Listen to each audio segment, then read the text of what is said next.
this point in time. I think, good evening everybody. I think you have a good interactive session last 2 days. I had followed the last 2 days, and it was a very good interactive session. Knowing Ramayana is very much important for the Muslims in Sri Lanka, and the Indian perspective is also important. Indian perspective is also important because we have to know, we should know what the feeling of an Indian when we describe a attraction to them. So Bala is giving a very good input for this session. I think today we have to discuss about the interaction of Ravana in this Ramayana epic. Is it correct, Bala? Yes, today we are starting the Ramayana epic. Today is the introduction of Ramayana. Okay, introduction of Ramayana. Introduction to Ravana today. Yeah. Then when will you describe the sites in Sri Lanka? Sites of Sri Lanka will be, description starts from tomorrow. Okay. And tomorrow, day after tomorrow, and the next day. 3 days will be continuously, the site description will be there along with the story. Okay. And on the day 7, we'll be discussing the itinerary. Right. Tomorrow, that when you describe these sites, I think you are describing about 35 sites in Sri Lanka, no? Yeah, maybe tomorrow, on the whole, we'll be discussing around 24 sites in Sri Lanka. 24 sites. Okay. 24 sites. Actually, out of 55 sites in Sri Lanka, and up to now, we have infrastructure facilities to visit 35 out of this 55. Okay. So we can, but up to now, the promotional materials for these sites are not ready. We have collected much more details than before for these sites. As an example, this Kiramale temple, yes, the Nagaleshwaram temple in Jaffna is a main site for Ramayana, and it is very much popular in India. But we are not promoting it as a tourism or religious attraction. But even President Modi, when his visit to Sri Lanka, visited this temple. Yeah. And the chief priest or saint in that temple, who is 95-year-old, describes us the importance of that temple to Ramayana story. He said that is called Sagara Sangama Tirtham. So we have to gradually add these new sites to our trail. Another good site is in Batiklo.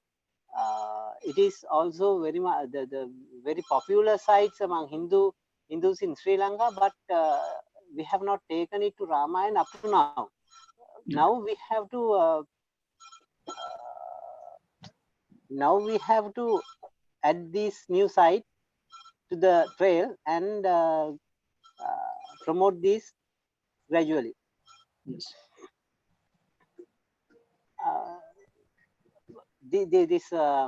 Most of the sites in Sri Lanka are having Bala. When you describe this site, I think most of the sites are temples, no? No, there are some temples. There are non-temples also. There's just like Usangoda. Usangoda has nothing as a construction. Even such kind of temples are also, such kind of sites are also there. Sites with absolutely nothing as on today. Right. Okay. There are few places like that also. Yeah. I think now time to start the program. Yes. Our people are so early. They are on time. So I see some couple of people are waiting from 3 o'clock itself. They just kept the Zoom on from 3 o'clock itself. No, actually now I think this Ramayana Ramayana tourism product is maturing. Yes. When we start this formal promotions after rebranding the Ramayana Trail as Ramayana Yatra, we had at that time we have no we haven't this much of interest about Ramayana. Yeah. But now the interest is very much higher, the level of interest. Thanks a lot. Okay, Bala, now you can start your, I think, yes. Thanks a lot. I welcome you to start the program. Thanks a lot. And everybody, hi, welcome. And today we're starting the session of day 3. Welcome to Ramayana Yatra training program online. And myself, Bala Sankaratri, the author of My Name is Ravana, popularly known as the Sri Lankan's version of Ramayana. This program is in association with Sri Lanka Tourism Promotional Bureau, so Sri Lanka.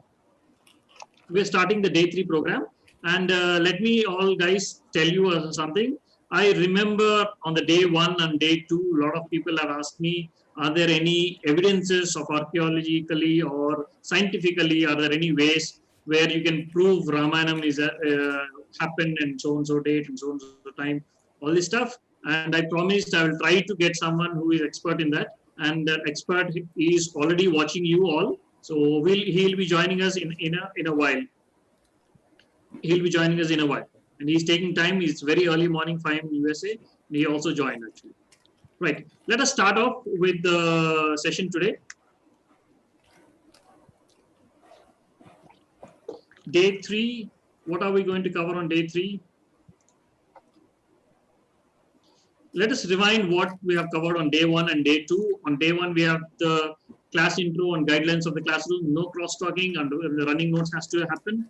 That is there, and those rules of the class will continue to be there. And the purpose of the session, we know that we need to develop a lot of Ramayana Yatra and Ramayana tourism, and that part of that session will also be there. And the whole purpose of Tourism Promotion Bureau, Tourism Development Authority, myself here, or anybody, even you coming, spending 8 days of time every day, is all for the benefit of the island, and we have to work on that.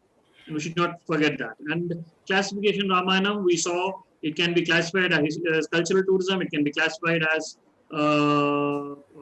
historical heritage tourism, it can be classified as educational tourism, it can be classified as religious tourism. It has so many ways of classification, where whatever you name it is there, and definitely not a leisure tourism. And difference between a general tourist and Ramayana tourist also we have thought in a simple words. What we said is general tourist will come to explore the island, want to see more things, but the Ramayana tourist will come to the island to experience what he is already knowing. So he's coming to experience the island and relate what he already knew in the story. So Ramayana tourist will not be liking surprises or big surprises things. We have to maintain that. And we got into introduction of Ramayana. So we came to know there are over 500 sargas, over 24,000 verses. On average, even at a fast pace, if you are learning 5 verses per day, that is very fast pace, I'm telling you. It will take at least 13, 14 years of your entire life, including the holidays and admin, can you mute everybody, please?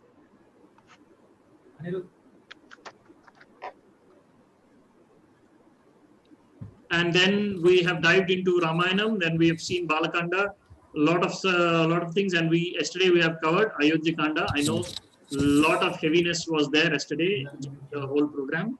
So such thing from today it will be more lighter. We'll be getting into the Ravana subject. Will be introduction to Ravana is going to happen today.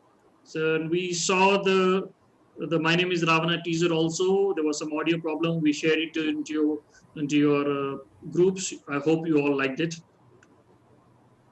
And then, so let me start today's session. What we have seen, I was telling this also previously as well.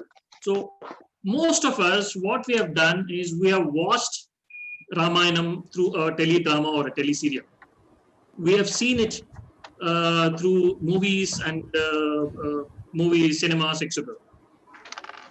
We had this experience of watching it in the theater, dramas, etc. We read it in the simplified versions or comic versions of Ramayanam text. And these days on the OTT platforms, YouTubes have come and we have started watching it on the YouTube, internet, etc. So most of these are, we are gaining the knowledge of Ramayanam from these.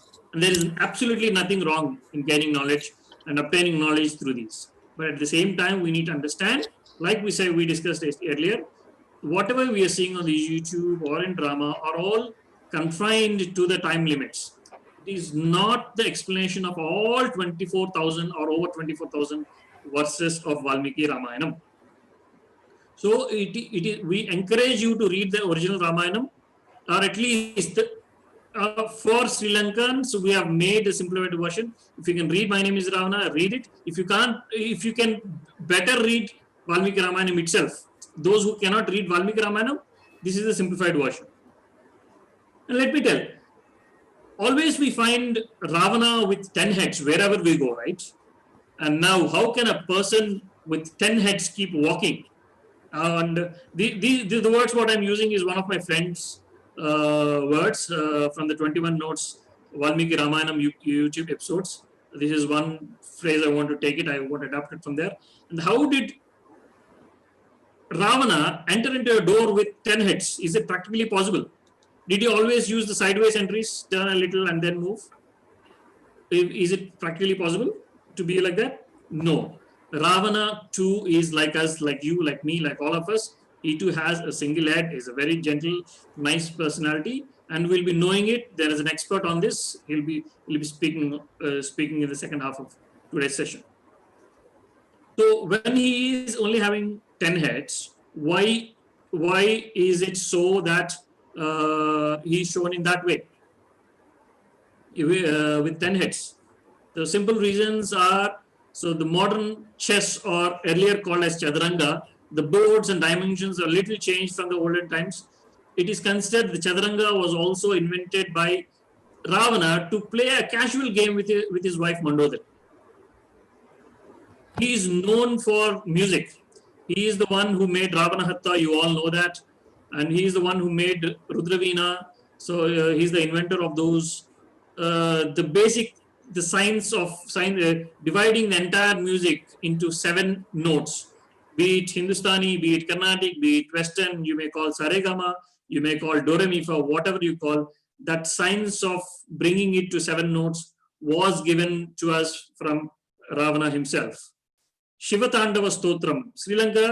From Sri Lanka, there are 2 stotrams which are very popular now in the entire world.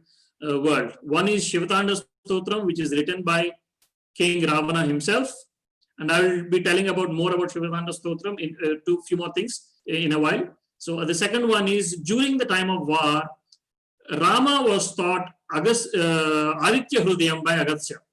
So Shivatandava Stotram and Aditya Hrudayam both have come from Lanka itself. You should be proud of that, and you should be able to tell to the tourists that both have come from Lanka itself.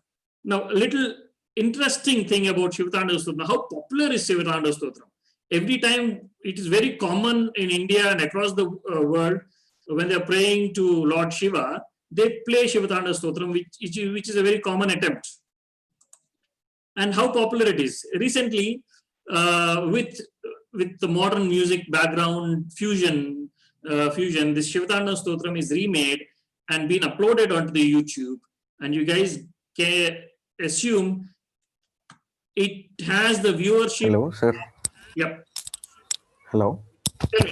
Sir, there is some audio problem, sir. There's some audio problem. You're unable to hear me? Yes, sir.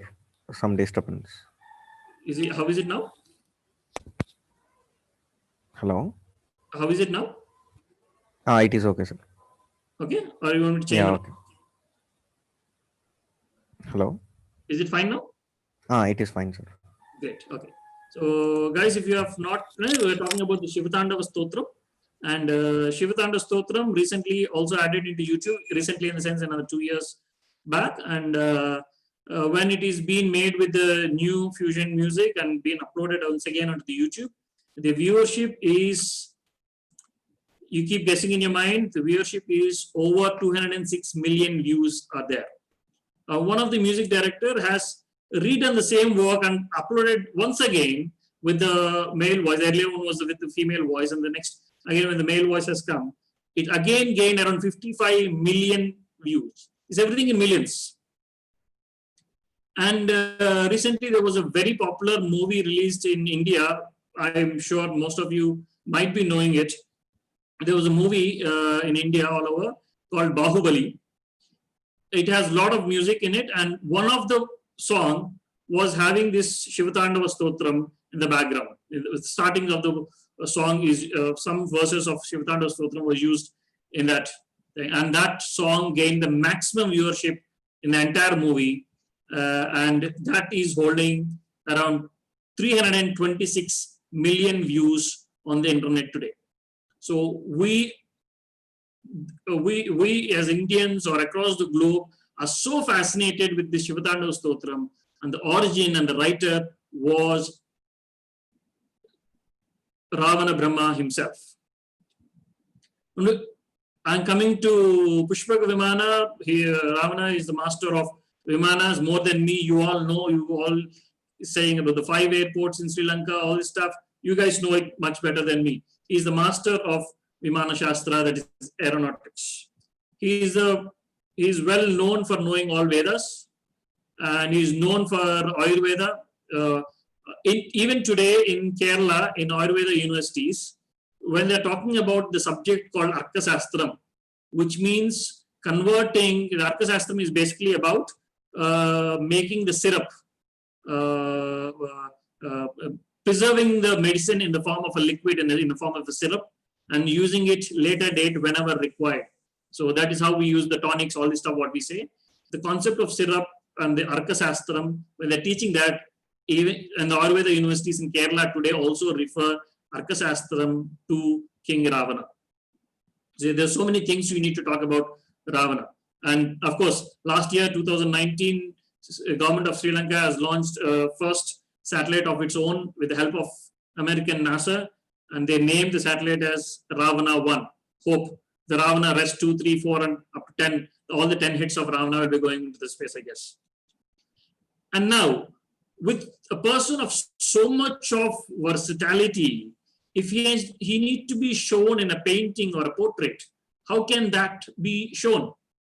How can that be shown with so much of versatility? If a person of so much of versatility has to be shown in or written in the form of poetry, how can it be done? And that is where the other 9 heads have come. That is why Ravana is having 10 heads. So otherwise, he is also like you and me. So I will tell you a little bit.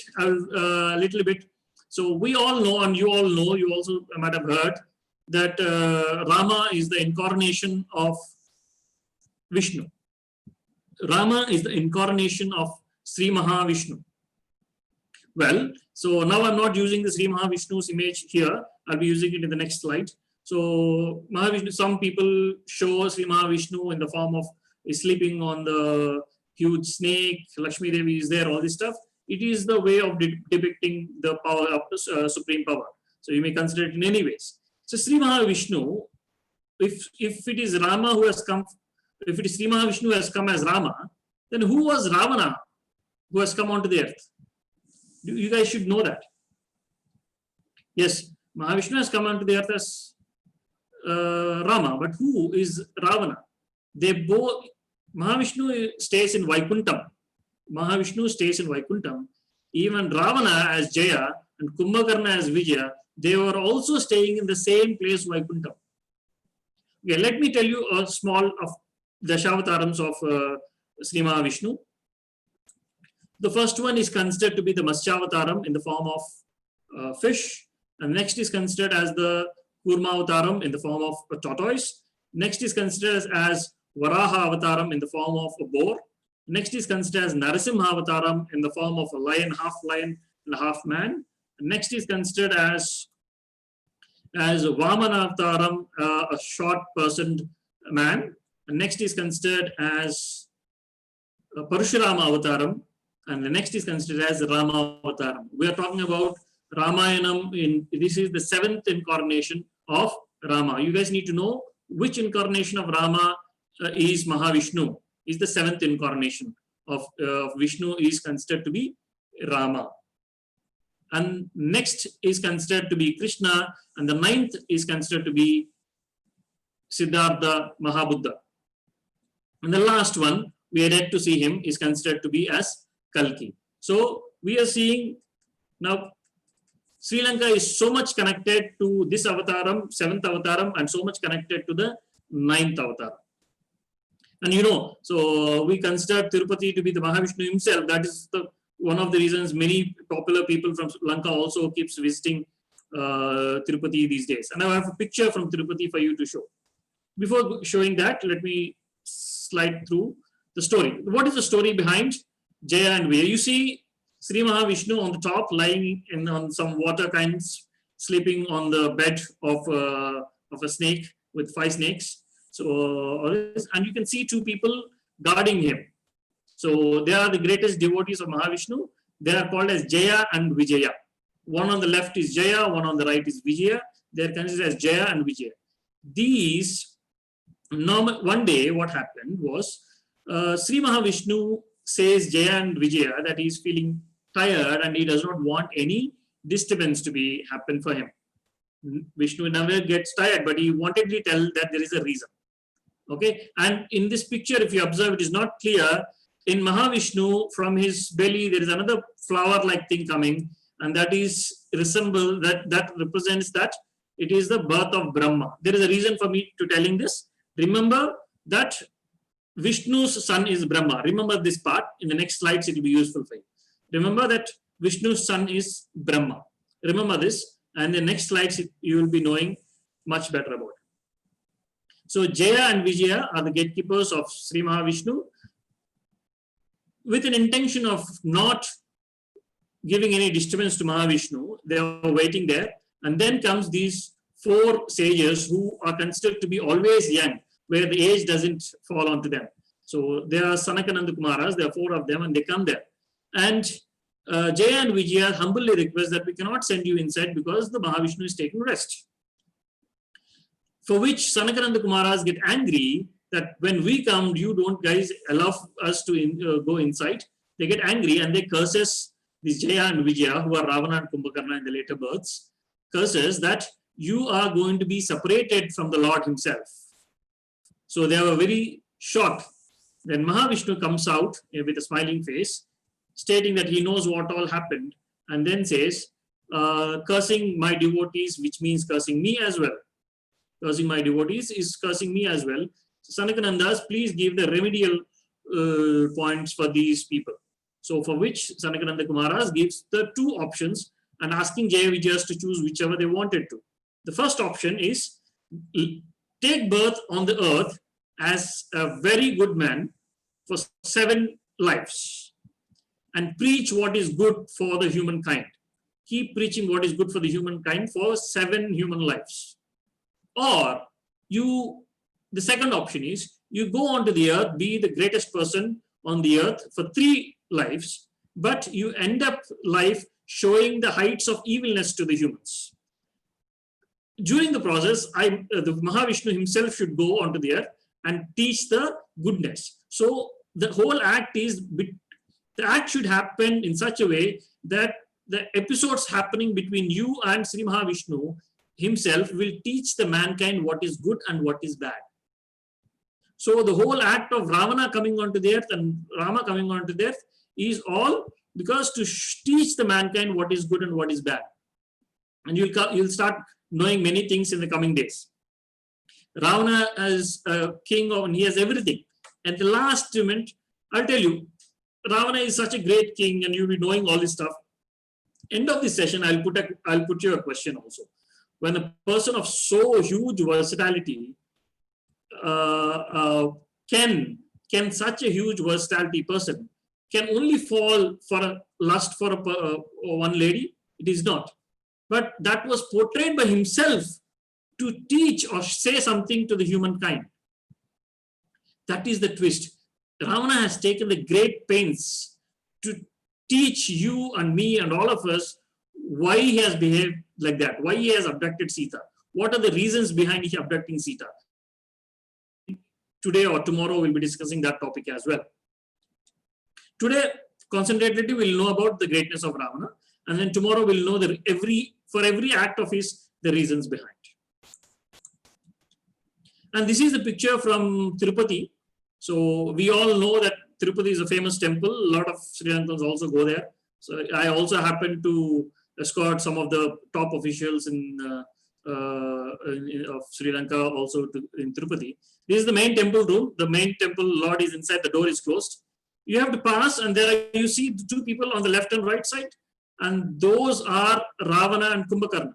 So those are Jaya and Vijayas, which means we're keeping them. Indians are keeping them inside the temple room itself. We Indians are keeping Ravana and Kumbhakarna inside the temple room itself. So it is not like that we don't like Ravana, we don't like Kumbhakarna. We do like it, but it has to be taken in the right way of how Ravana wants to teach us. So let us see the family tree of Ravana. You remember, I just in this few slides before, I asked you to remember that Vishnu's son is Brahma. Remember that, and now we are coming to that point in this slide. Here we find Ravana. There you find the text Ravana. That is Ravana. So Ravana is the son of Vishrava Maharshi, sage Vishrava Maharshi. Sage Vishrava Maharshi has two wives. One is Srimati Mandakini, another one is Srimati Kaikasi. For Vishrava Maharshi and Mandakini is Kubera, or you call as Kuvera. Kuvera was born. For sage Vishrava Maharshi and Kaikasi, Ravana, Kumbhakarna, Surpanaka, and Vibhishana were born. So Kuvera is the elder brother of Ravana. So who is Vishrava Maharshi? Vishrava Maharshi is the son of Pulasya Brahma or Pulasya Mahamuni. His wife is Srimati Manini. She is also called as Hivirbu. And Pulasya Brahma or Pulasya Mahamuni is the son of Brahma himself. Brahma and Saraswati are considered to be the creators of humans in certain beliefs. And who is Brahma? He is the son of Vishnu. We have seen it in the earlier slides. Brahma is the son of Vishnu. Who is Vishnu? Vishnu is none other than Rama again. Observe the cycle. Ravana is the son of Vishrava Maharshi. That means the grandson of Pulasya Brahma, Pulasya Mahamuni, which means great grandson of Brahma himself, and which means Brahma is again, Brahma's father is Mahavishnu, and Mahavishnu is again Rama. So Ravana, all these are belonging to the same family. So they are all one. They are all staying in the same temples. So we all consider them in the same temples. Unfortunately, people are not understanding that they are all one. It's only people are fighting on their names. They are all one. They are all together in the same family.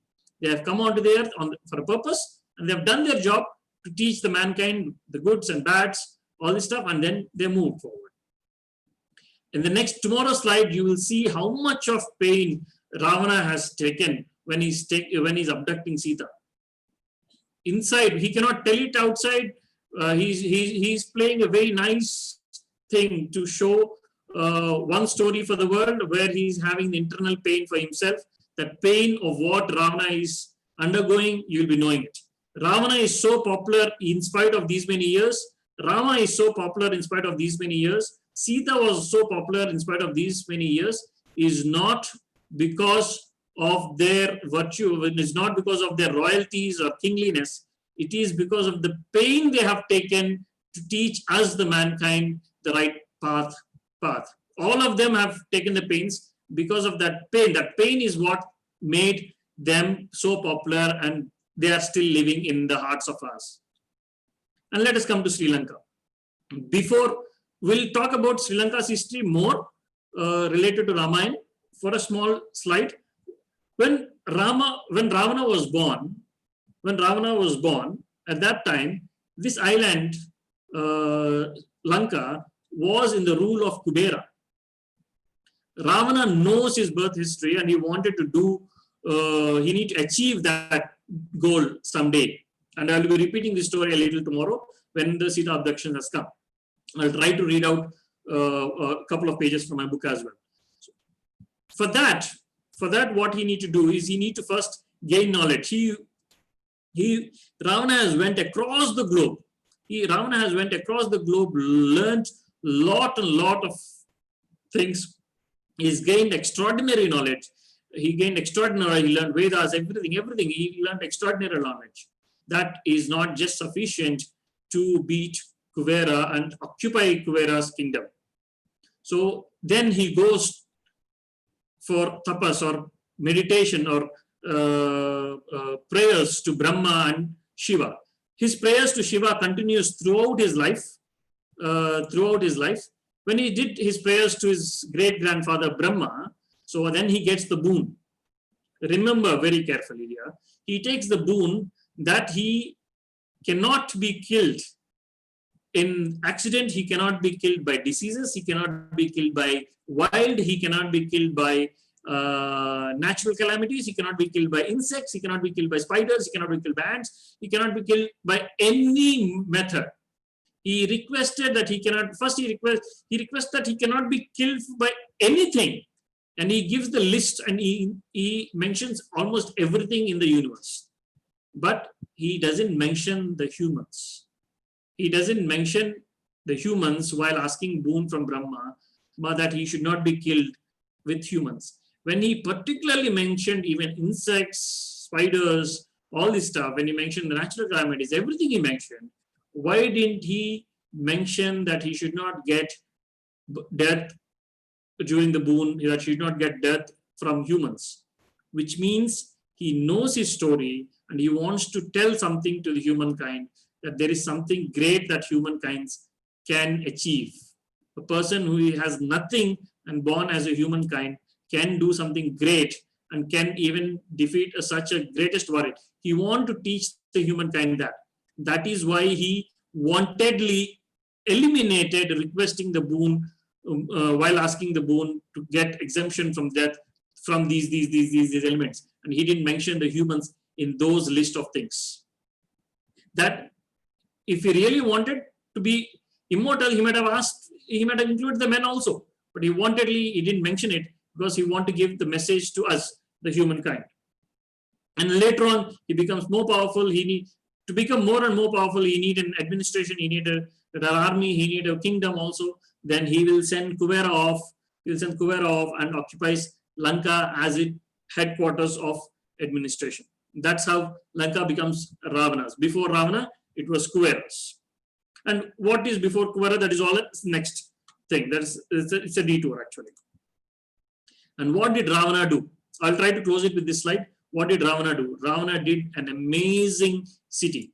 And you will know in the words of the expert here, he made an extraordinary cities in Lanka. So the beautiful landscapes, lightings, wells, rivers, is everything. People are extremely happy, and you'll be seeing more slides. And now I will introduce one gentleman with this, and he's Mr. Nilesh Oak. Mr. Nilesh Oak is he is now residing in USA, though his roots are from India. Now he's settled in USA, and he is an author, a very famous researcher, especially in terms of dating of Ramayana and Mahabharatam, the epics related to the South Asia. And he is a great speaker, and he's a corporate consultant, and he is working with the Institute of Advanced Sciences in USA. And he wrote a lot of books. There are many books of his, and I have the last one, the fourth one in the display, the 12209 BCE, Rama Ravana Yuddha. He is able to date when exactly Rama and Ravana were actually fighting. So before I hand over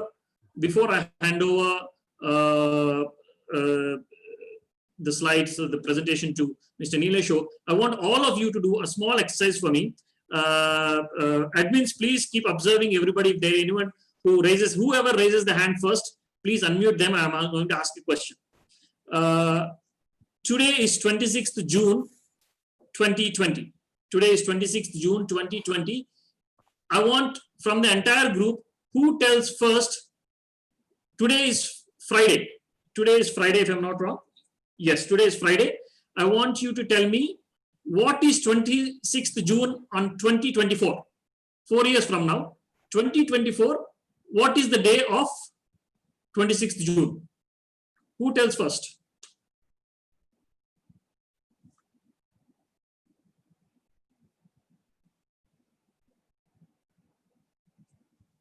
There are 104 participants. Who tells first? Edwin, are you able to see someone?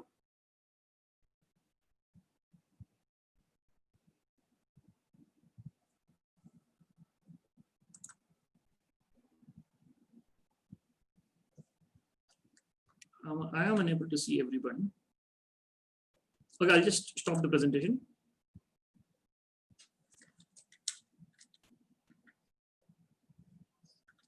Edwin?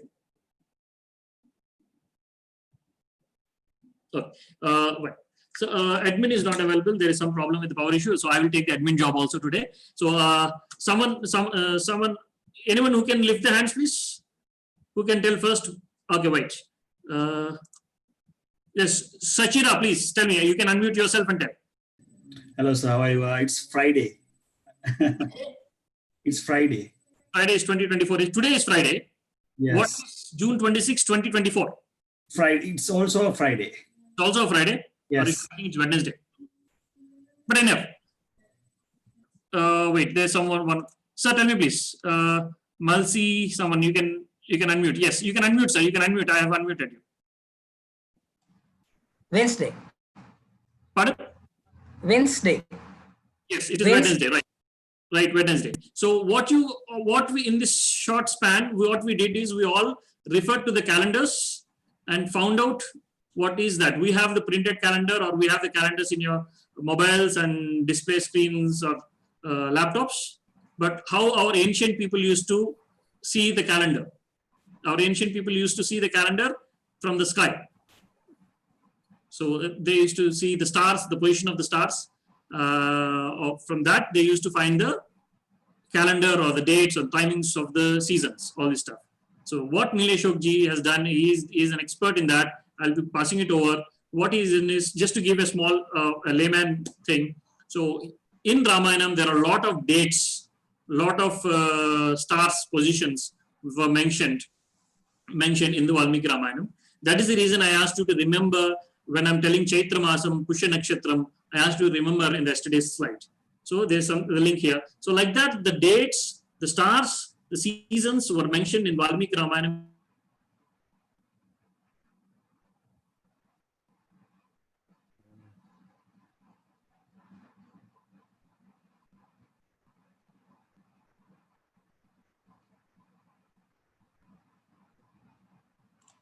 Names of those stars, identified them, and astronomically he's tried to figure out when exactly those things have happened in the past and try to date in that way.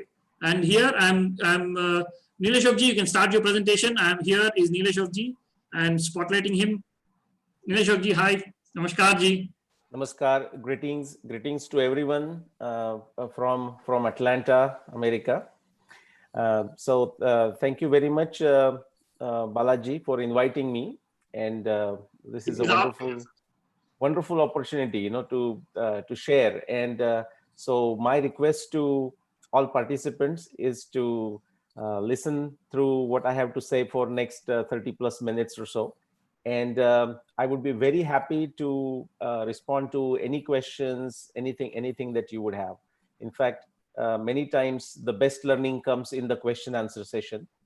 So I'm going to start sharing my screen. Please. Okay, so.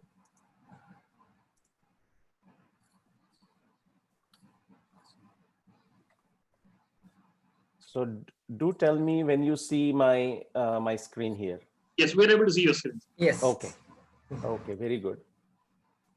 All right. So Balaji gave a very good introduction, and I was very impressed. In a very short time, he walked all the way from Brahma through Polastya and all the way to Ravana. Now, do understand it is a extremely compressed history, that we will give in the presentation. Also, what happens is as we go back in time, our knowledge of all the genealogy, like who was father of who and all that, that sometimes gets less and less. For example, if we start with our family, our brothers and sisters, we might know very well. Actually, we should know very well. Then we go to our parents' family, and then we have a decent information. Then we go to our grandparents' family, and you will start noticing that our information starts going down, right? So some of the family members who have married into other families and their children and so on. So just keep that in mind, that as we go back in the time and in history, our information becomes less and less. In spite of that, because the Ramayana is preserved for us, and I'll talk about how old it is. In fact, Balaji gave you that hint. If you noticed, one of the title, one of the book, the title itself is 12,209. So it's good to give that information right at the beginning. I am going to talk about Ravana from the Valmiki Ramayana, again, which is what? Which is the original text for anything that we want to know about Ramayana, and therefore Ravana. Then there is additional information in the other text, but we are going to stick with Valmiki Ramayana, at least for my presentation. Okay. So let's begin. I'm going to go through like 3 steps. First is quickly talk about the attributes and virtues of Ravana, especially as they're described in Valmiki Ramayana and through different people. Okay. So just for the sake of time, I'm going to give you a quick highlight and then move on to the next subject so that we manage the time well. So for example, what does Valmiki Ramayana has to say about Ravana himself? Okay. And for this narration, we will simply look at them as another chapter of the history of humanity. Okay. So for a minute, if we just take away the avatar discussion, if we take away who they were, just simply look at, like say we are looking at Second World War and looking at the character of Winston Churchill, or the Russian leader, the Stalin, and then American leaders, all different leaders, just like that, and then somebody is documenting that information. If we look at this is Rama's first face-to-face encounter with Ravana. Okay, and that is happening during the Ram Ravan war. Okay, so Rama with his army Vanaras, he has come to Lanka, and now the war begins. After a few days, once the war begins, Ravana decides finally to come himself, okay, with all his great commanders. And that's when Vibhishan is on the side of Rama now. And Rama asks, okay, so please introduce me, all these leaders. And Vibhishan does that. Now, when Rama sees Ravana, this is what Rama has to say to Vibhishan. Okay, of course, Vibhishan knows, Vibhishan is a brother of Ravana. So what is Rama's first reaction with the first face-to-face encounter? I will not always read Sanskrit, but just for a beginning, I'll read that. This is from Valmiki Ramayana, words as is. Aho dipto mahateja. He's stunned to look at the personality of Ravana. Now, Rama's personality is no less, but it is Rama's words, and they even carry more value. Aho dipto mahateja. He says, wow, look at this glorious and majestic personality.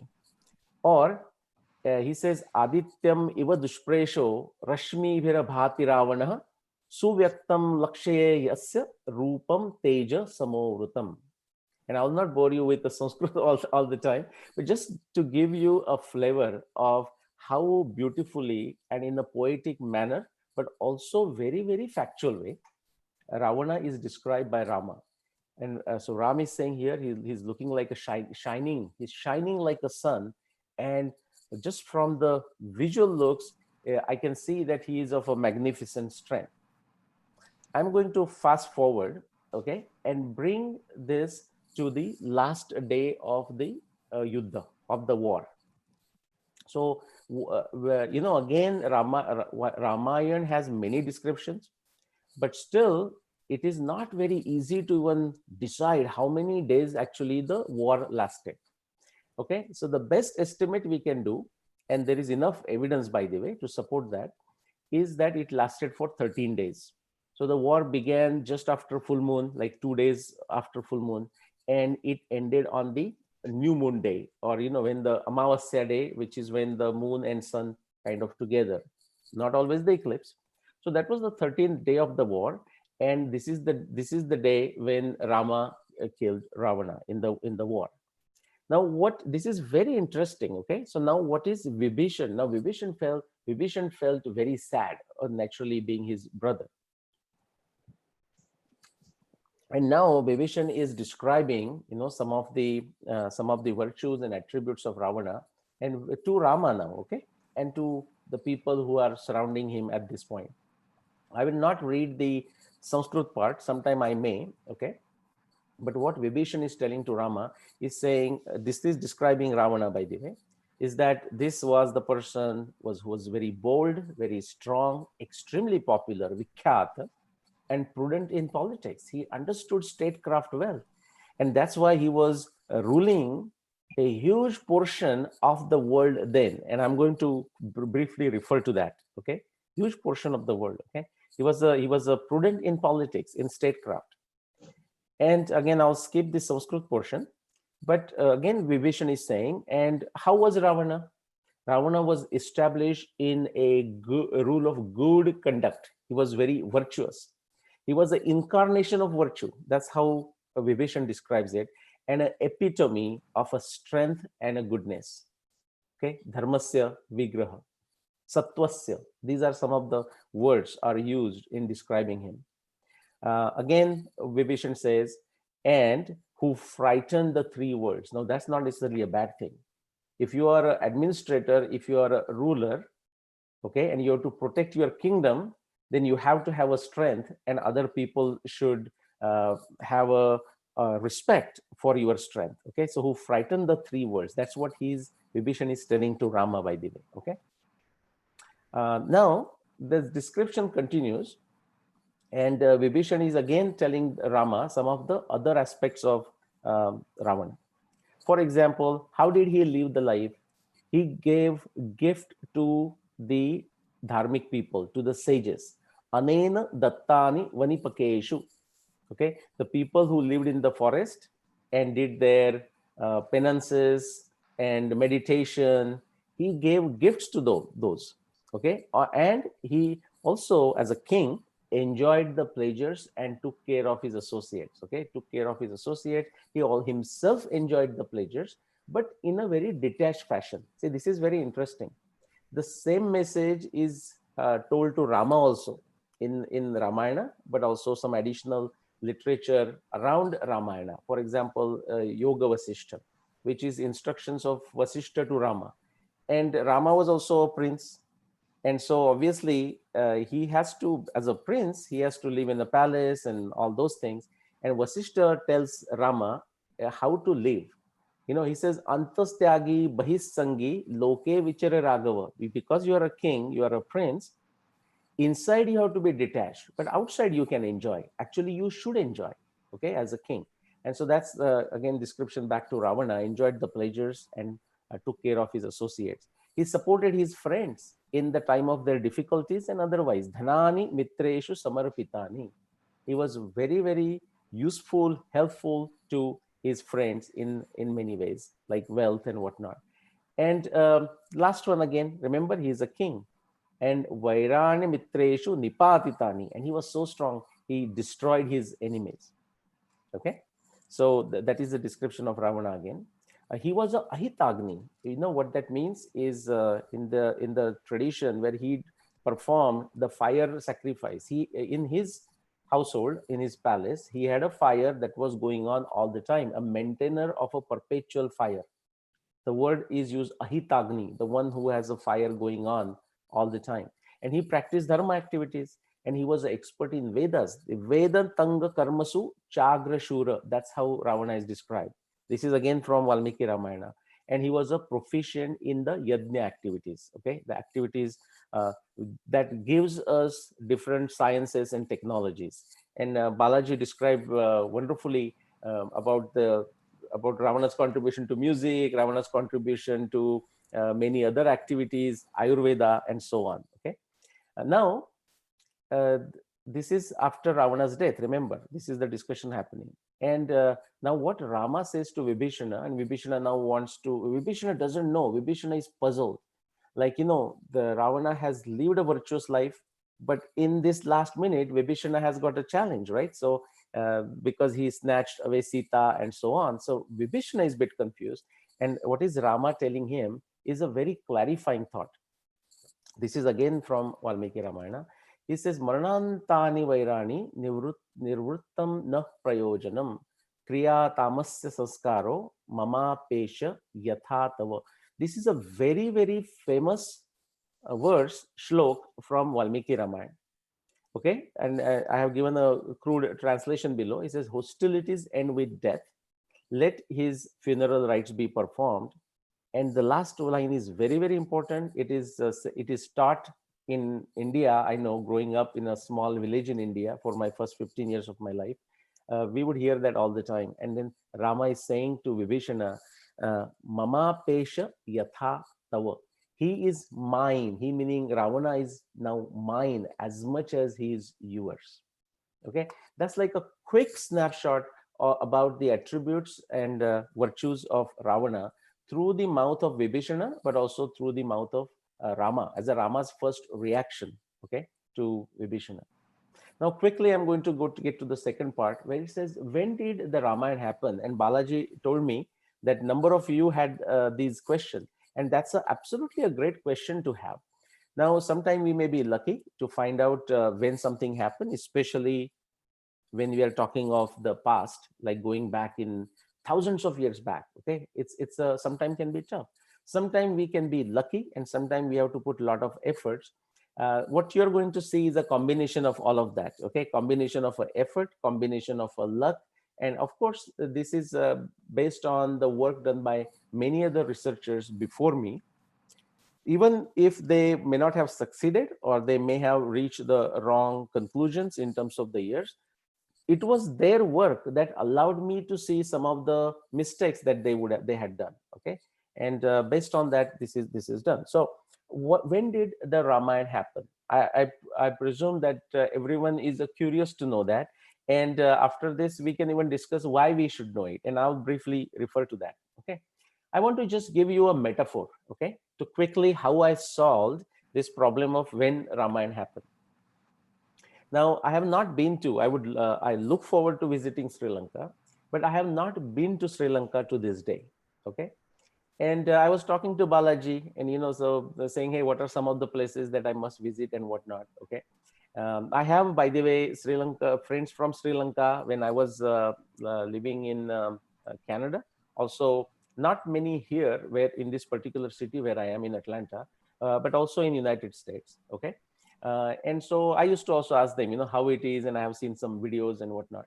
So this is the, I mean, I don't need to tell you what this is, okay? But if I have to show the, you know, somebody in America and say, you know, hey, are you visiting India? You might as well consider going to Sri Lanka too. Or if you're going to Sri Lanka, then you might consider visiting India and so on.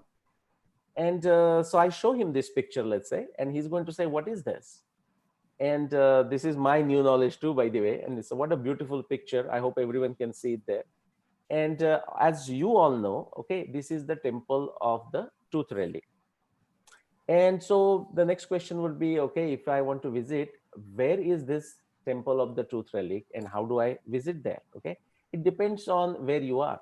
In fact, if I would have asked you the question, where is the temple of the tooth relic? Most of you who I presume would know this place.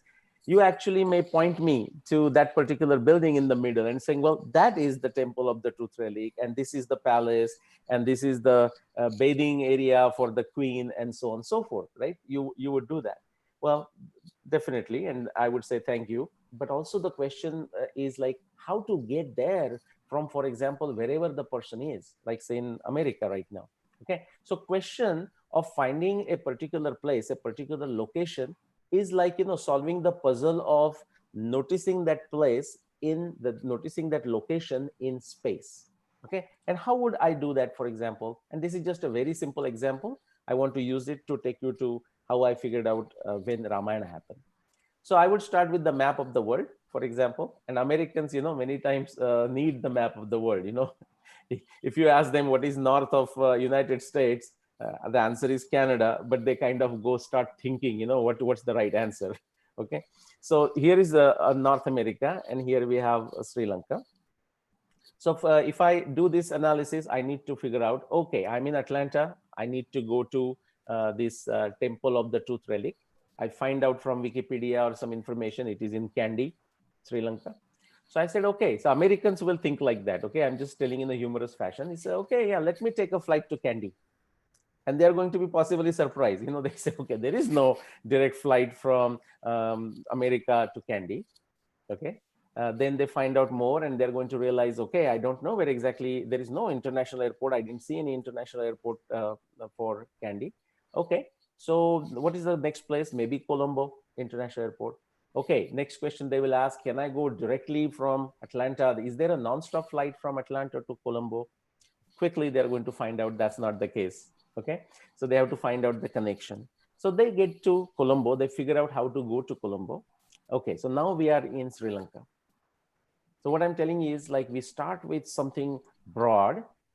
We want to find out approximately where it is, like in this case, the Temple of the Truth Relic. And then we get finer, you know, more precise, and want to go to the temple. So now we are in Sri Lanka.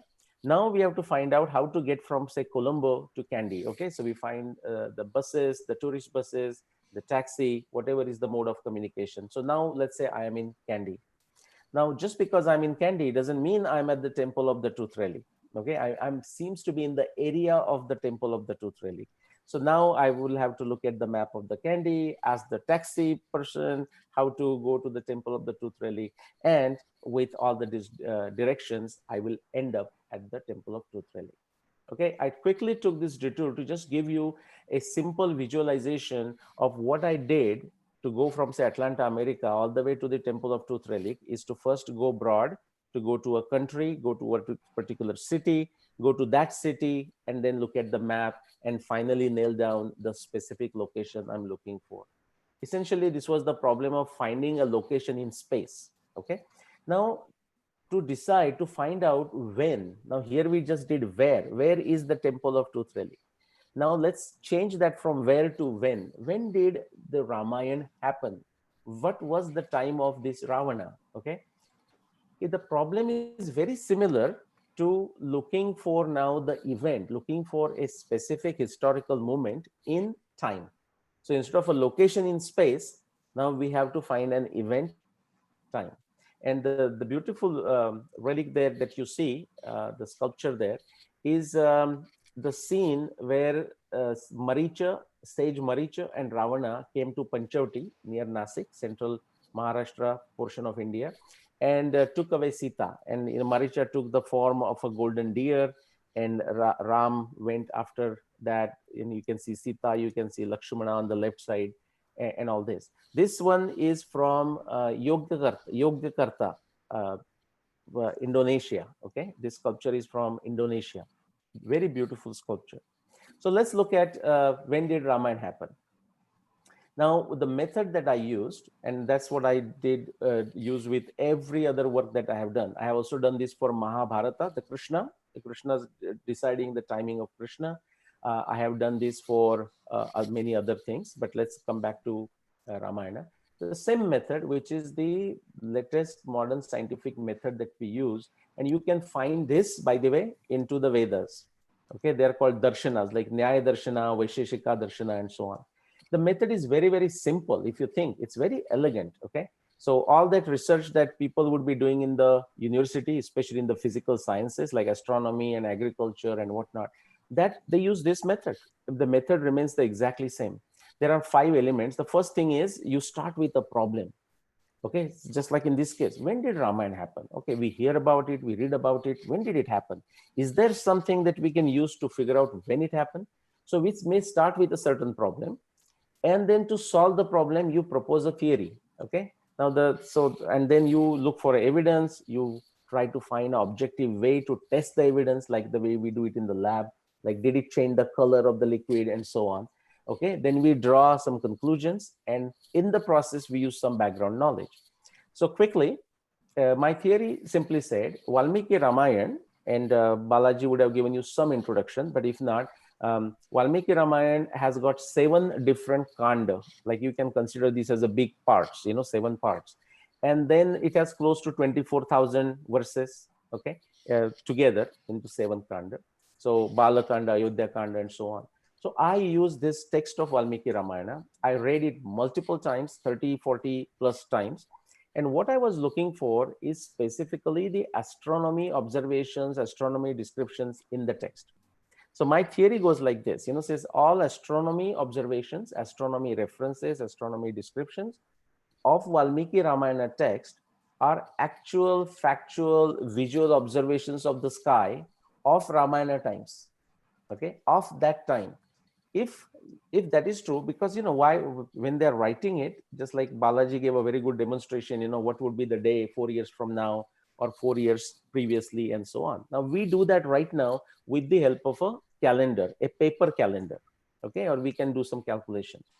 The calendar that was used in Ramayana or even the Mahabharata, the other texts where Krishna comes in the picture, they had these regular calendars, but they also found a way to do this as a little bit of a puzzle. And the puzzle is given for a reason, because not everyone can solve it. So not everyone can remove the pieces and throw it because they don't understand. They say, well, I don't understand it, let me not touch it. But an expert can figure it out, like a Rubik's Cube or solving a crossword puzzle, and stuff like that. So what I did then, when I read Valmiki Ramayana, I extracted every single time I found astronomy. I went line by line, word by word, and extracted the astronomy observations. And to my surprise, and I don't know if it will surprise you, but it surprised many other Ramayana researchers around the world, because they were thinking there is not much information that can be used to figure out the timing of Ramayana. So what I found is close to 600. I have written there 575 plus, close to 600 specific references. Then I scientifically tested each one of them, sometime individually, sometime together in a group.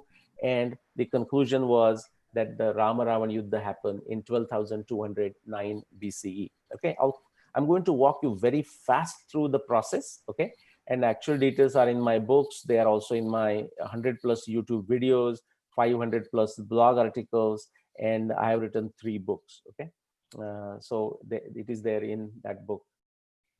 So imagine now, just like going from Atlanta to the temple of the tooth relic. Okay, it was traveling in space. Now here we are going to do the time travel. Okay, are you ready? Get into your space shuttles. Okay, and we are going to do time travel. So let's begin with the limits. So on this right side, we are now today, 21st century. Okay, and if you go backwards, we need to put some limit if we can find it, and we are lucky to find it. For example, the geological data, enormous scientific data, tells us that Yamuna, the river Yamuna, which used to meet with river Saraswati in the past, and you can see the time, how long ago was that? 50,000 years ago. So it was meeting Saraswati, but it separated from Saraswati and started flowing eastward and met Ganga. And this happens sometime after 50,000 years. Now, what is this? Why we are discussing that? Because it has a great connection with the Ramayana. In Ramayana descriptions, you will read that when Ram and Lakshmana are traveling and whatnot in the northern part of India, they actually come at the confluence of Yamuna and Ganga. Okay, so Yamuna was already meeting Ganga. What does that tell us? Now we have to use our scientific mind. We have to use the evidence. We have to use the description of Ramayana, and we have to draw a intelligent conclusion. The conclusion is that if Ramayana has Yamuna meeting the Ganga, and if our modern scientific research tells us that Yamuna was meeting the Ganga after 50,000 BC and not before that, then we know that Ramayana definitely happened after 50,000 BC. Okay. And when you go that 1,000 years, 50,000 BC, 50,000 years ago is more or less same. Okay. A difference of 2,000 years. Okay. So that's fine there. So definitely it happened after 50,000, and we know that definitely it happened before us. Okay. So we don't know exactly when. Okay, let me take you to the another big important information, and this is also a description in Ramayana, where Ramayana describes another river, very important river with respect to Saraswati, called Satluj or Shatudri. Ramayana describes Shatudri as a river with a wide channel that is traveling in the sharp west direction, going to the west direction. Why is this important? Because just like that Yamuna I told you, it started flowing eastward and went to Ganga. Satluj was also feeding water to Saraswati in the hoary past. We are going back even 100,000 years, okay? But at some point, and we know from the modern scientific data exactly what that point is.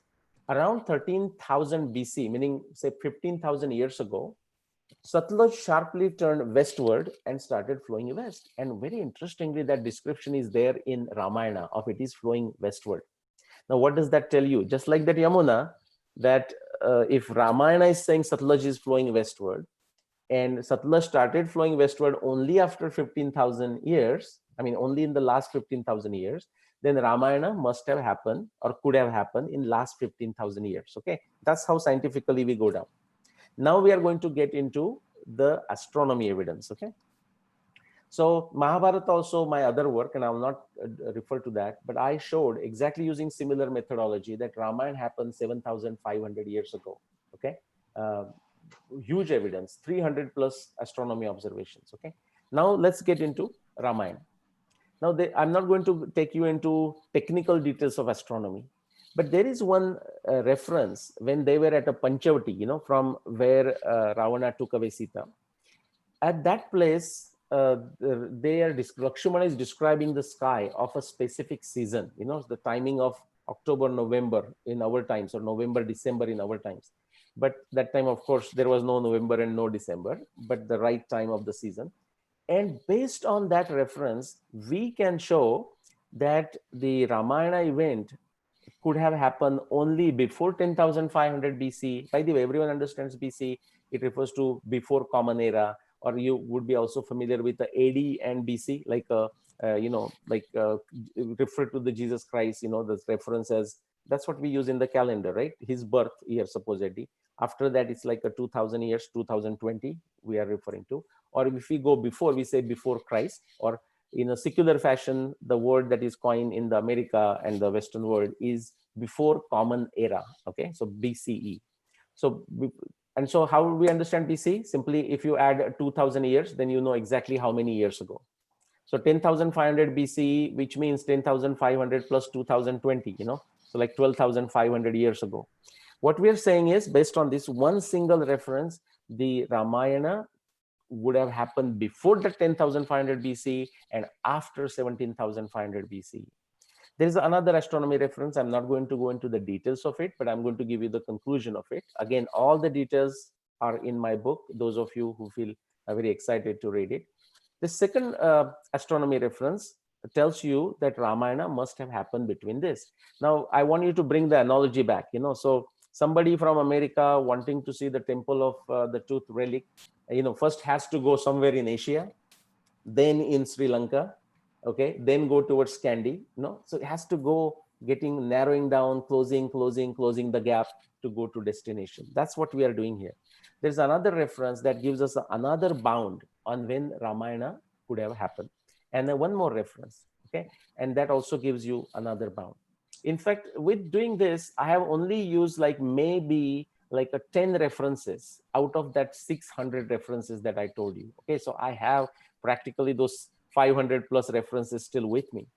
And when I use that, just like my map directions and road and left turn and right turn, when I use all those other references in a similar fashion, like what I showed you just now, it takes us to the destination, to the timing of Ram Ravan Yuddha.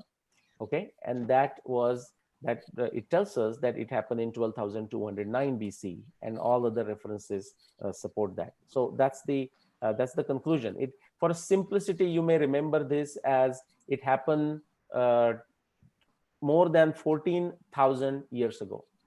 So if you can just simply remember this one thing, that when, if somebody asks you tomorrow, when did Ramayana happen? Okay, what was the time of Ravana?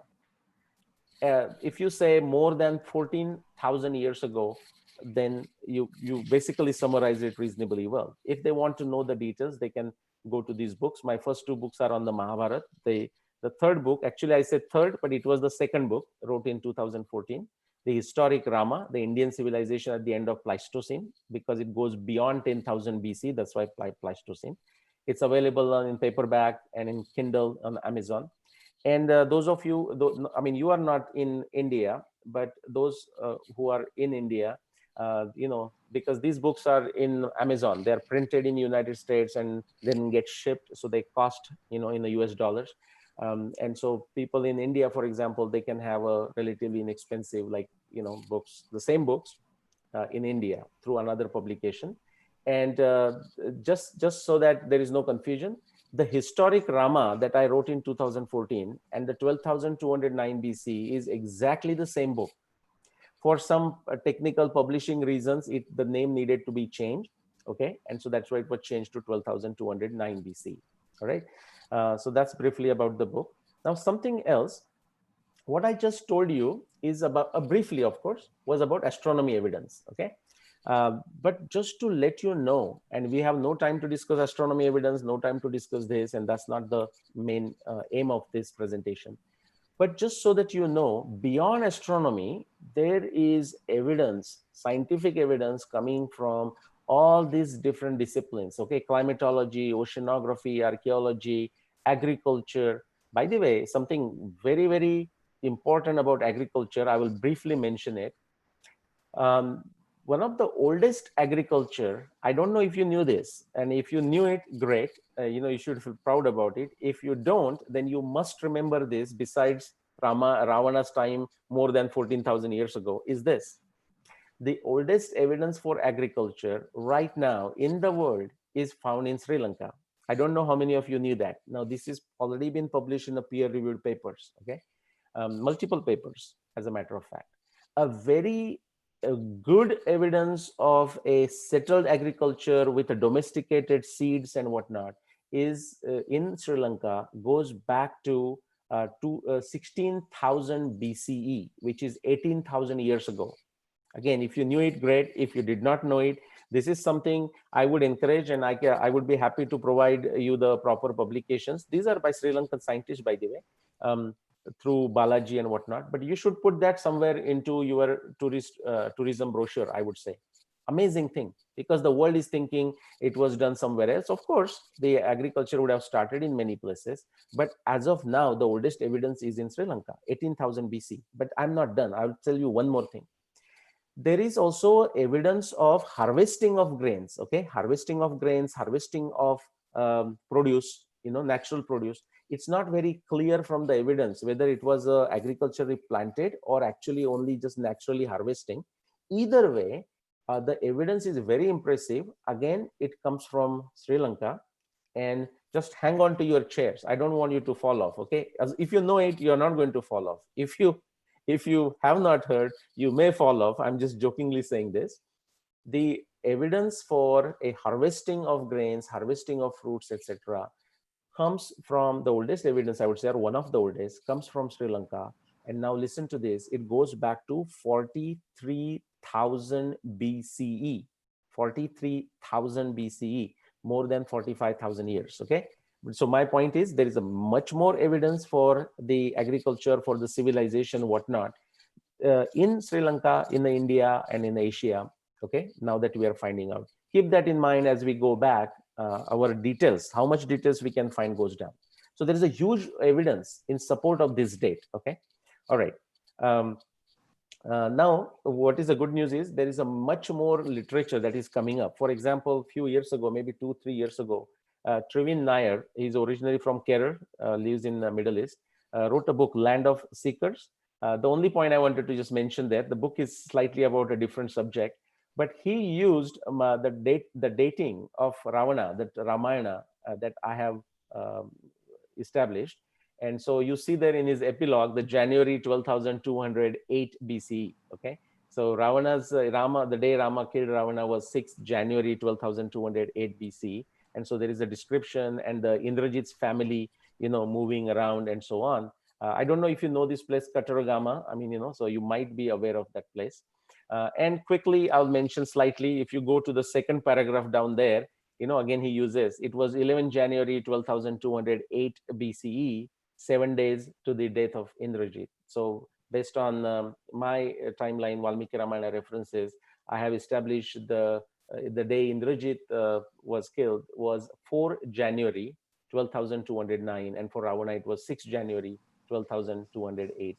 Sorry, both 2,208. Okay, so my simple point is that that research is now coming into mainstream through novels and other books and whatnot. Okay, quickly want to mention 2 points.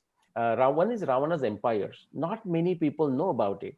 And I have put a subtitle of History Repeats. And I'll tell you what I mean by that. Okay. So when I talk about whole Ramayana, Ravana, Indrajit, I also give a lecture only on the Kumbhakarna. And I'm going to give you that lecture to you in like 1 minute here. Okay. But I give 3-hour lectures. I have published papers on Kumbhakarna, a very peculiar condition. But let me talk about Ravana's empire. Okay, and what I mean by history repeats. Not many people, even those people who read Ramayana, are aware of this aspect. Okay, and sometimes because the focus is on the story until Ram came back with Sita, and that's where kind of ends. And that's how the story in the Ramayana is told, right? But the Uttarakanda, the seventh part, the seventh kanda, is you can think of this as an appendix. Like in the book, you write the whole thing, but then you say, oh, there are a few things that I wanted to tell or I wanted to mention, and you use that in appendix. That's how this Uttarakanda story comes. This is the map of the world. Okay. Now, before Ravana, if you go before Ravana, like Balaji mentioned Ravana's ancestry. Now, the three, Kaikasi had 3 sons, for example, Malyavan, Mali, and Sumali. And because we are going back even more than 14,000 years ago, our knowledge is limited, but there is sufficient evidence to possibly say that we know that they moved to the south. We know that they moved away from this area. And there are researchers who have said this. For example, they might have gone to Africa. They might have gone to many other lands which are now under the ocean. Okay. So there is one even theory that, for example, Somalia, and it has good substance. I'm not going to go there today, or Mali in Africa. And, these may be some of the lands that they also, domesticated or settled. Okay. And there are also possible connections that they might have made even before Ravana to all the way to South America. Okay. But that's why I put with the dotted lines, because we don't have any evidence to go after it other than descriptions. But let's come back to Ravana. What we already know that, if you know Shurpanakha, Khara, Dushan, Shurpanakha was, given the control and asked to, look after the area and the people of what is today Maharashtra, where I come from, just as a coincidence, okay, where Panchavati is. So Ravana already had an influence there, for example. Now, if you see the descriptions that Balaji mentioned, like he went and met Shiva and did the tapashcharya and all that, Kubera story. So he had Ravana has been all the way to the Himalayas and even beyond. Okay, so we know that. Now, very interestingly, this comes in the Uttarakanda. Now, this is happening before Rama's time. I mean, before the Ram Ravan Yuddha. But Ravan had gone all different parts of the world and have controlled those parts, okay, or have made a treaties with those people. So there is a description. He has gone all the way to Yama, okay, and that's like referring to as Antarctica, going south. It's a very, very clear description. But not only that, he went further all the way to South America, Patal, that's how it comes, or Rasatal. Navatal, Patal, Atala, Vitala. These are the names. And very interestingly, see how history is factual. That one particular war that with a group called Nivanta Kavacha, that he could not win. And remember we talked about his statecraft skills.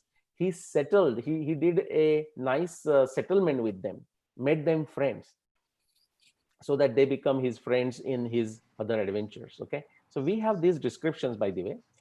And if I had time, I would have gone into more details. I have given some other talks on the mysteries of Ramayana, how the connections go all the way to South America, and so on and so forth. I'll not go there. Then we also know his Ravana's explorations to the further north, the Indra land and so on, and then all the way coming to the river Narmada, okay, with the Kartivirya and all those things. And also we have some descriptions of his going eastward and so on and so forth. He was ruling the whole world. Now I'll tell you what I mean by history repeats. For example, like when I describe this in my lectures, that Ravana was ruling a significant part of the world, or he had a control over a significant part of the world, like colonies, you may say. That's not a good word, but and people will say, come on now, give me a break. Like a small island there, Sri Lanka or Lanka, that area. And how can they rule the world? And I said, well, that you should not be asking that question if you have done your history studies well. I mean, you all guys can, if it was interactive, I would have asked you the question. You can easily think if we have an example like that. Of course we do. Okay, if you go back just 200 years, England, a small island, in a very frozen place, very cold, damp and rainy place, they were controlling a significant part of the world. Okay, so in that sense, I was saying history repeats. Okay, so not a surprise that Ravana could do it, so. Okay, I mean, so at least we have a modern thing. Now, quickly, 1 minute and I'll stop. This is, as I said, I have written papers on this. I have given a 3-hour long presentations. I'm going to do that in 1 minute. The Kumbhakarna, his brother, and Balaji referred to Jaya and Vijaya. But, so here in this case, Kumbhakarna was extremely powerful, like Ravana. In fact, in India, many people have this belief that Kumbhakarna was even stronger than Ravana in many ways. And in a way, he was, okay? Ravana very much consulted Kumbhakarna for many of his things. In fact, when he was doing the meeting, he waited until Kumbhakarna woke up. And why? Because Kumbhakarna had a very curious condition. I don't know how much is known in Sri Lanka about it. I'm sure you know, and different versions possibly. But, many people thought until now that this must be because it's a poetry, because it's a kavya, it may be an exaggeration. I said, just like for Ramayana dating, I said, what if this is not an exaggeration? What if this is real? And I do a lot of other things, consulting work, original research in even physical things. I'm a chemical engineer by profession, by the way. And so I was working on one cream related to the sleep disorders and whatnot. And that's when I came across some research, and it told me, maybe this is condition of Kumbhakarna. In modern times, this Klein-Levin syndrome that if you would have heard, if not, you'll be hearing for the first time. It's only something that was named, and identified as a specific condition only in the last 50, 60, 70 years, okay, maybe 100 years, okay? I'm going to walk you quickly through this. What I propose as a theory is that what Kumbhakarna had was essentially like a Klein-Levin syndrome more than 14,000 years ago. Now, I don't want to bore you with that comparison, but want to tell you something fascinating about Kumbhakarna, about Ramayana, and about Ravana. Okay, so the first two conditions you would know that he used to sleep a lot, and when he used to wake up in between, he used to eat a lot. Okay, now these two conditions are a basic requirement for the diagnosis. If you have a doctors in the audience here, basic diagnosis for what is called KL syndrome, Klein-Levin syndrome. Okay, so let's assume that, okay, maybe Kumbhakarna had this condition. Now, if you go, there are some additional attributes that not many people know about Kumbhakarna. Even people who read Valmiki Ramayana, they may skip those portions because they don't think it's interesting. They are very interesting. There are actually many other aspects of this kind of syndrome that can be seen in Kumbhakarna. Okay, if you read Valmiki Ramayana. Hypersexuality, irritability, cognitive disturbance, episode duration. I'll come to episode duration quickly. Now, you might have read these descriptions that Kumbhakarna used to sleep for 6 months. Okay, that description is correct. And somebody will think, I mean, come on, this is exaggeration. Who sleeps for 6 months? But the people who are in the Klein-Levin syndrome indeed do that for a long time. Okay, how long, that changes. It could be a week, couple of weeks, month, and so on and so forth. I started studying this in 2006. I had to wait until 2015 to get the data point, which showed me actually a patient in our times who sleeps for 12 months. And then I published my paper on Kumbhakarna, because otherwise people will say, how can somebody sleep for 6 months? So I waited. Okay. So if they can sleep up to 12 months, that is what the modern data shows. And Kumbhakarna used to sleep for 6 months. But Ravana actually says, Ravana, Ayurveda, Ravana had a good diagnosis of it.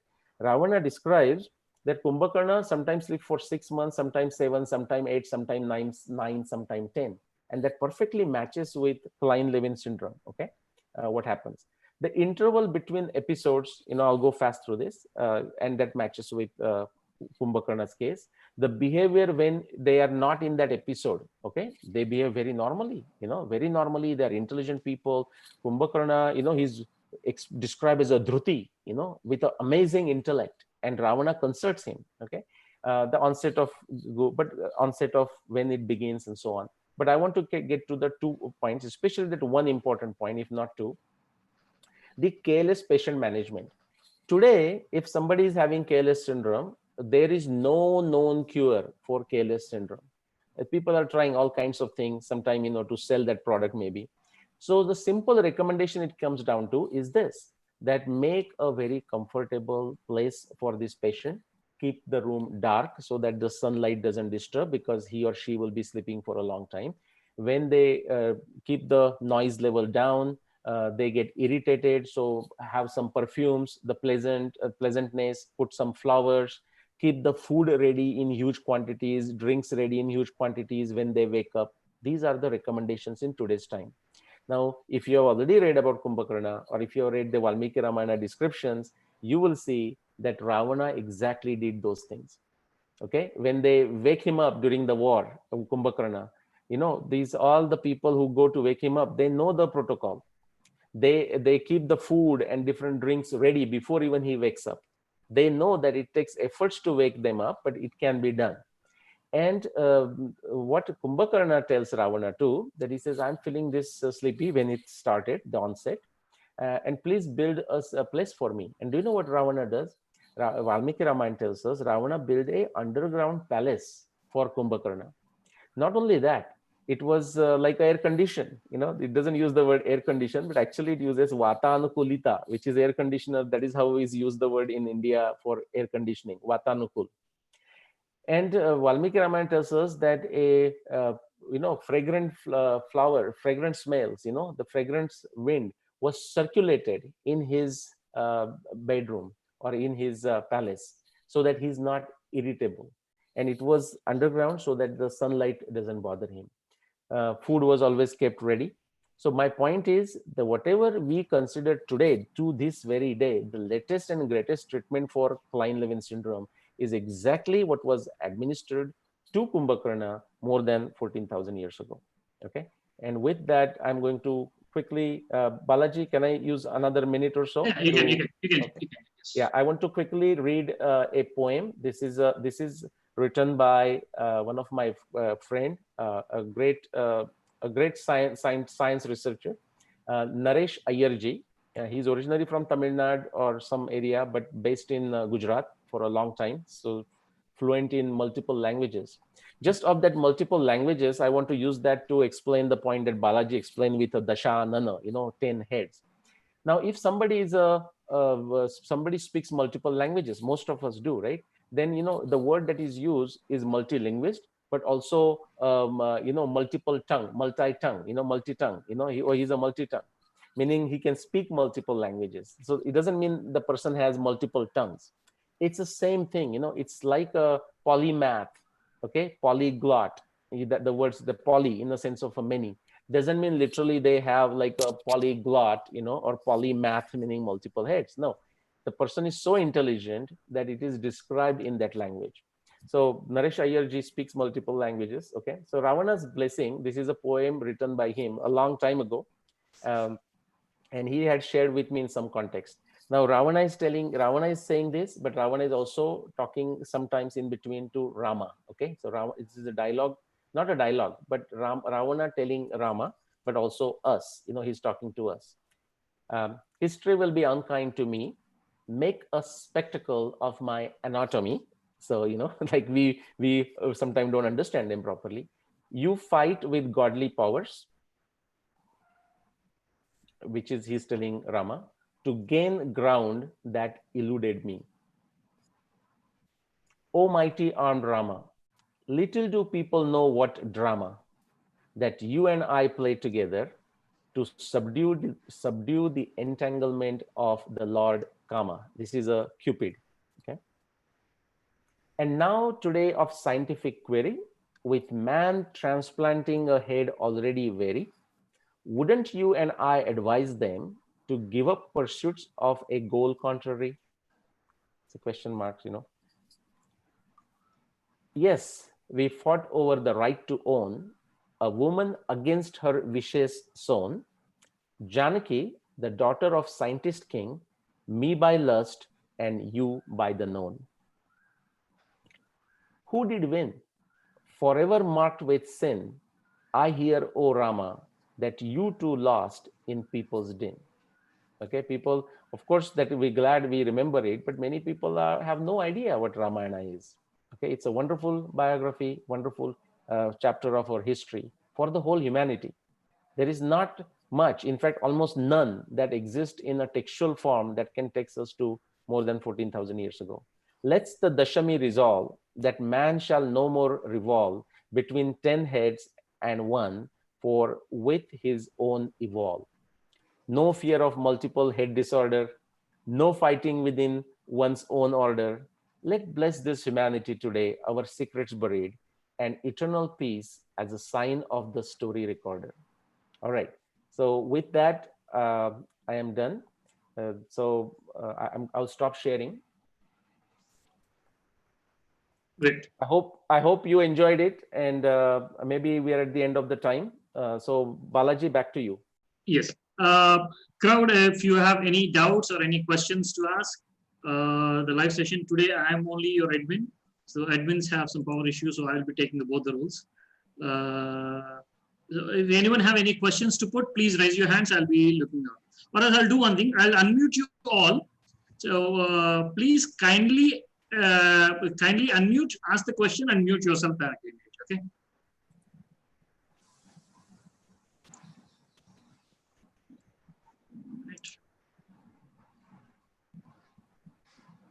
Yes.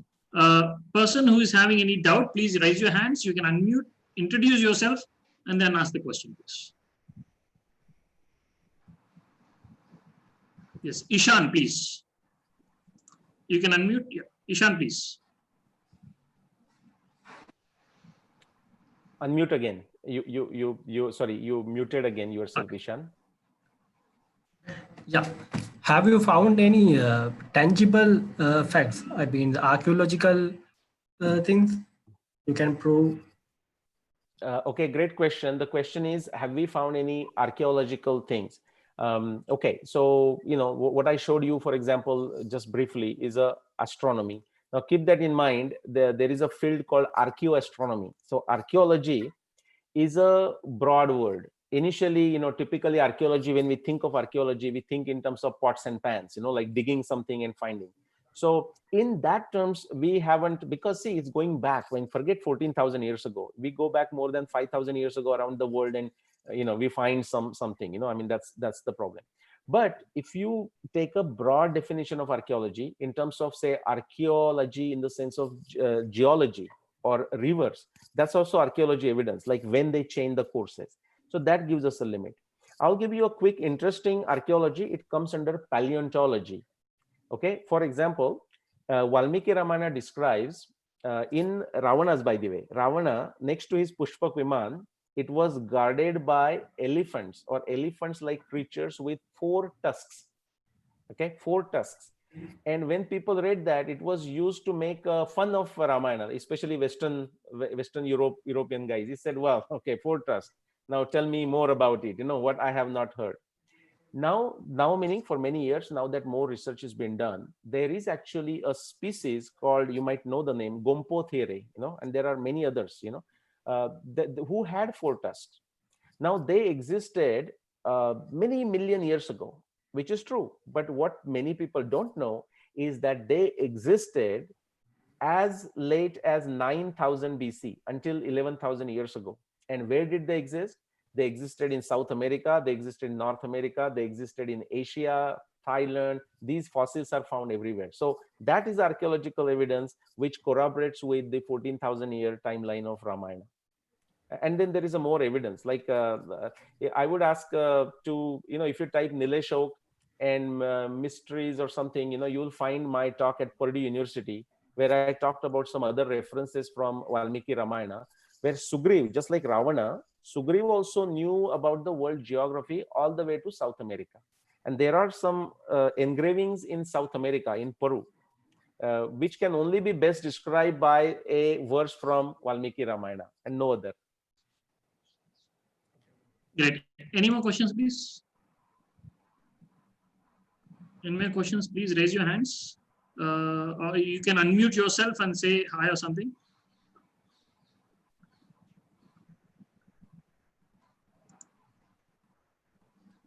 Yes, Mr. Manju, yeah, please. Sir, good afternoon. I'm from Colombo, the tourist guide lecturer. Well, I have a question.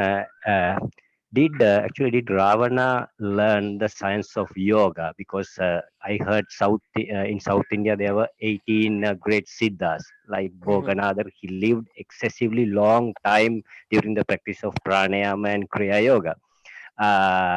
Is there any place you see Valmiki has mentioned that he learned the science of yoga? Great question. If Valmiki mentions Ravana learning a science of yoga, I just at the beginning of my talk, I gave you some very brief descriptions of his virtues and what he knew.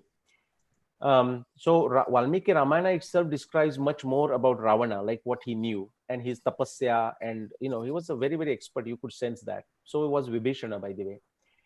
Indrajit was also very expert in many other skills in science and technology. So specifically, yoga is not mentioned, but just the very fact he was doing tapasya, like a penance for a long time. And that cannot be possible without the skill in yoga. That's number one. Okay. The second thing, because of a time, I did not go into it. And I hope that this encourages some of you to study Valmiki Ramayana or other related stuff. But the point I want to mention, there is an indirect evidence for what you asked, like a long life. And it is this. Whereas there are descriptions in Valmiki Ramayana itself, whereas Ravana fighting with Ananaranya, who is an ancestor and not immediate ancestor of Rama. Okay, Ananaranya. Then many other, like Kartikeya, Sahasrarjuna, there was another person in the Narmada, which goes back a long back before Rama. And again, there is a description of Ravana fighting. So which Ravana was fighting? So there are two theories. One is that this Ravana could have a long life, that's one possibility. But how long? That's also a question. The another way that people have answered, and I'll not go into too much detail, because there is no evidence to test it, but very related to this, and it is this, that Ravana could also be an epithet. So what that means is, here we are talking of the specific Ravana that fought with Rama. But just like you would say the president of Sri Lanka, or prime minister of India, or president of United States. So, President Trump is also president of United States, but he says, who was the president in 1865? Then we would say Abraham Lincoln. So a different person. So there is another theory that Ravana, because of his being popular, also became a title. And we have some additional evidence quickly, which is to say, after Ravana, like in Ramayana time, Vibhishana became the king. And what you find, so this is 14,000 years ago, all the way to Mahabharata times, when Mahabharata, Yudhishthira is doing a Rajasuya Yajna, and he sends one of his brother to the south, that person is referring to sending one of his envoy to meet Vibhishana. Now, this is after like 6,000 years after. So maybe it's not the same. I mean, it wouldn't be the same Vibhishana unless he's doing a yoga and keeping his life long. but it could be son of, but also known by the title Vibhishana. So I'm saying two answers. One is that the life could be long with the yoga sadhana, but also that it could be an epithet in the sense like a position. And that person is, we still call the president of United States, something like this. Any more, please? Any more quickly, and if not, we'll conclude the session for the day.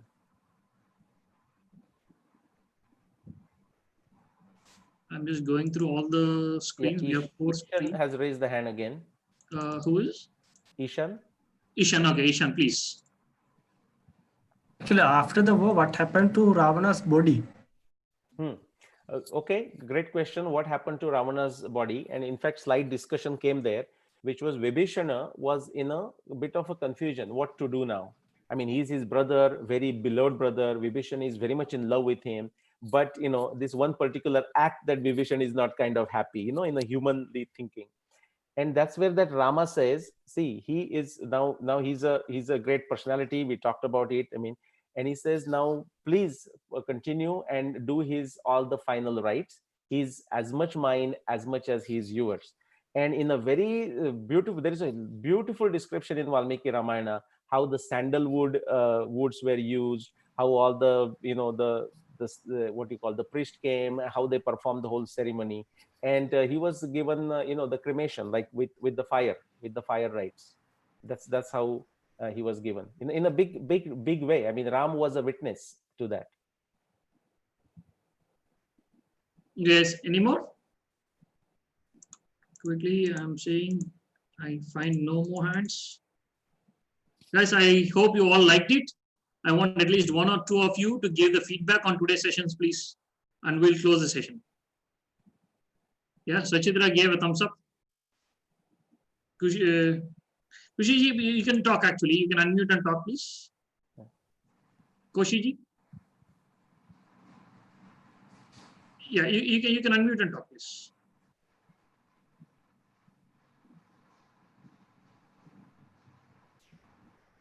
We can't hear you. Anyone else? Anyone else want to give the feedback? Yeah, Great. here Malsariji, you can talk. Please talk. Yes. I feel personally Nilesh gave a very good history background. Of course, I am very new to this Ramayana. I don't know how others feel. Certain things I couldn't, I may not remember after this. Sometimes I try to manage running notes. So I was telling your admin also yesterday, especially this Nilesh's session, if we can have the recording. We'll have all the recordings, sir. All the recordings once the 8-day session is over. We'll provide you all the recordings for you. Right. Thank you. Yeah. Thank you. Nice. Yeah, I saw a few hands. I don't know if you have a time. I saw a few hands being raised there. Like I see 4 hands. We're done with the time, but if all the people are okay, we can continue for another 2 minutes. Or else we'll close the session. Anyway, any more to raise the hands? I didn't see the hands. Any more? Any more?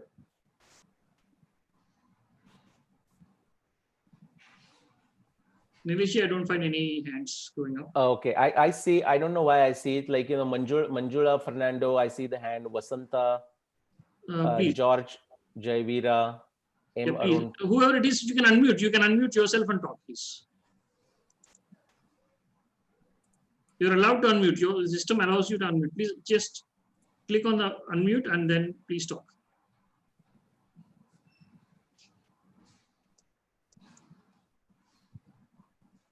Okay, maybe they cannot unmute, or maybe they're gone. I don't know. Okay. Yeah, I think one. I see Tushar Fernando, I think, raising a hand. Tushar Fernando, please unmute yourself and please talk, Mr. Tushar. Yes, sir. Can you? Good evening. Can you tell me, please, that please introduce yourself first, and then. Yes, I am Tushara from Nigambo. I'm also a National Tourist Guide lecturer. So I want to know the verse, Sanskrit verse that you read, the first instant that meet Rama to Ravana, the Sanskrit word. Can you tell me that Sanskrit verse that in Sanskrit?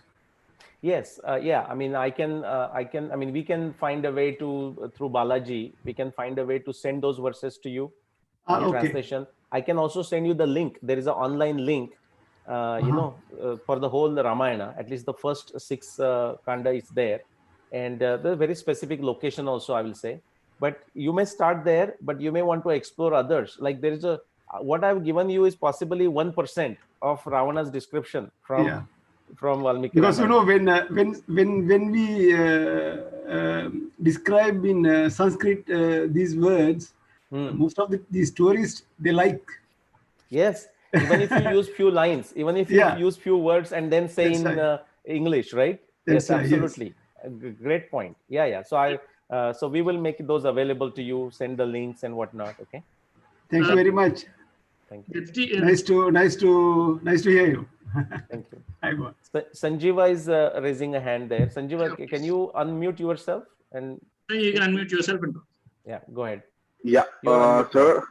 Yeah, I have. I don't have a question, but I have so many questions in future.